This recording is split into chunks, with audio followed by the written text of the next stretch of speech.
kasama ang ilang escort na sundalo at mga tauhan ng barangay at LGU.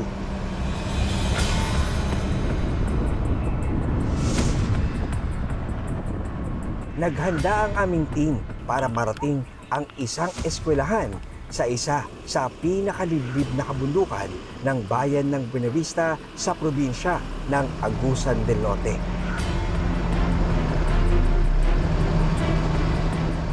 Pahirapan ang pag-akyat dahil walang sementadong kalsada sa ilang kilometrong daan na kailangang lakbayin.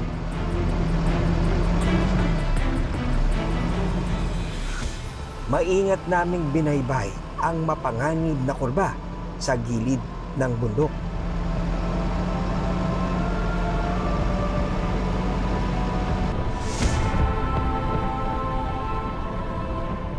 Matapos nga itong mahigit 10 kilometrong biyahe sa rough road nating dinaanan, ay sa wakas, no, abot tanaw na itong tribo ng Higaunon dito sa Agusan del Norte. At bago nga lang natin sila marating, kinakailangan nating tawirin muna itong nakikita nating batis sa bibadang unahan para matawid ito at tuluyang marating ang ating pinakapakay ngayong araw.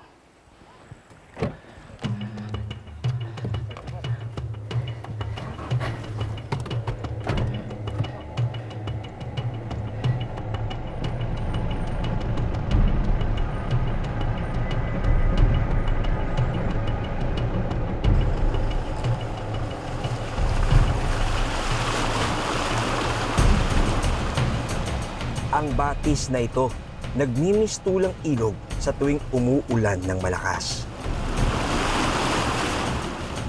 Kaya pahirapan ang pagtawid dito.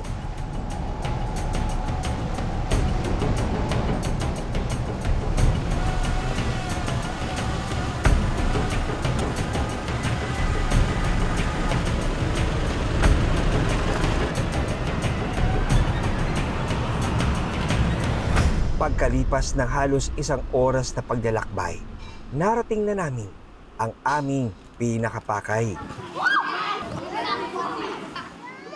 Ang Dato Saldong Domino Elementary School sa Sitio Tagpangi, Barangay Simbalan sa munisipyo ng Buenavista. Magandang araw po. Hello po, kamusta po kayo? Kamusta po? Salamat po sa oras po ninyo. Opo. Kamusta po ngayon dito, sir? Ramdam ang layo ng lugar, hindi lamang sa sentro ng bayan, kundi sa mga oportunidad na hindi natatamasa ng mga batang naroon.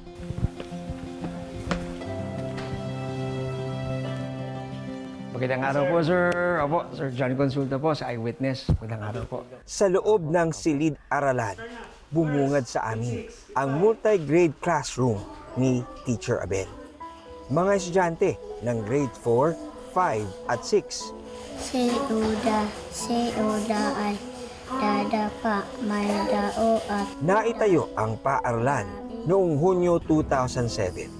Sa loob ng 18 taon, ang magbasa ng libro at magsulat sa papel at notebook ang tipikal na estilo ng pag-aaral dito sa Dato Saldong Domino Elementary School. Pero nitong Hunyo 2025, isang himala ang dumating. Pinagsanib puwersa ng Department of Information and Communications Technology, Local Government Unit at Department of Education ang kanilang lakas upang iahon ang Last Mile School ng Agusan.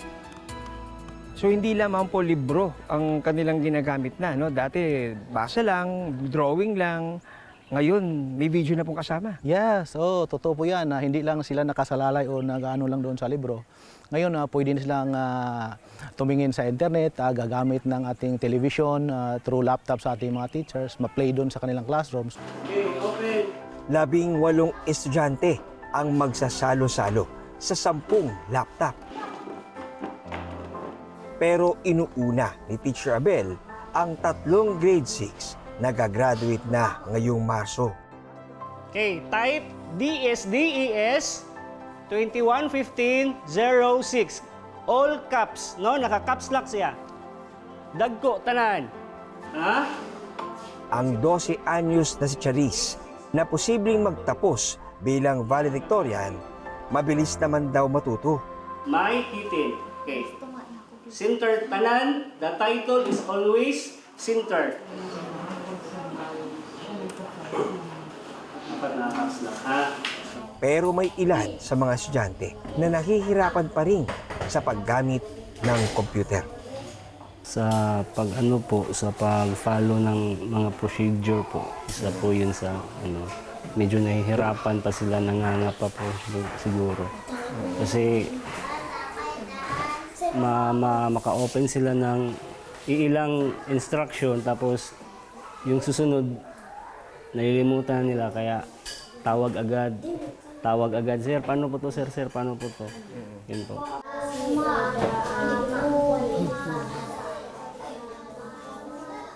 Isa ang grade 5 na si Ryan, 13 years old, sa mga nangangailangan ng matinding pagmamonitor.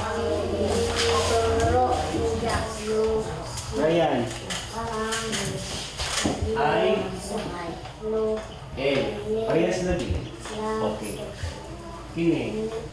Si Ryan, sa gaya nito, may mga letra na nagpapalit katulad ng H. Sa halip na N, naging H. Siguro siya na nahihirapan siya kasi magkalapit lang po kasi yung mga typing error pa, marami pa po silang kadalasan may mga maling spelling pa rin po talaga. Ngayon ay subukan yung i-type lahat ng ito sa inyong makakaya. Ha? Kadalasan din daw na natatakot humawak at i-operate ng mga bata ang mga laptop. Siguro po baka ma-blame sila kung saan na napunta. Kadalasan sa kanila, biniblame yung, bakit pinapunta dyan? Ano yan? Siguro. Tapos siguro, baka natakot siguro, baka magalit si sir. Isa siguro sa rason nila, pero hindi ko naman sila inaano. Ini-encourage ko pa nga na, huwag kayong matakot pumindot. Medyo nahihirapan kayo, tawagin lang si sir. N. Check the spelling. Double click dito. Para naman kay Teacher Abel na isang higaw nun din. Nabuksan ng internet ang maraming pintuan ng kaalaman. Uy, ito yun. Control S. Search. Lumalawak ang mundo ng mga mag-aaral. Mula sa isang screen, nadidiskubre nila ang iba't ibang klase ng imahe at tunog. Okay, spelling. Ang I. Ina siya. Mga letra, Center na tayo. litrato, Kita niyo naman sir, medyo malaki yung facility namin. Tapos, video, at musika.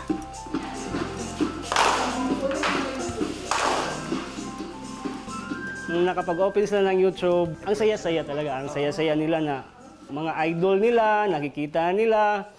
Minsan nga nagpaano ako sir nung time ng pagkatapos ng lindol sa Japan nung nakaraang taon para mas mapaintindi ko sa kanila kung ano ang kahalagahan ng kahandaan. Pinakita ko sa kanila kung ano ang posibleng epekto ng lindol.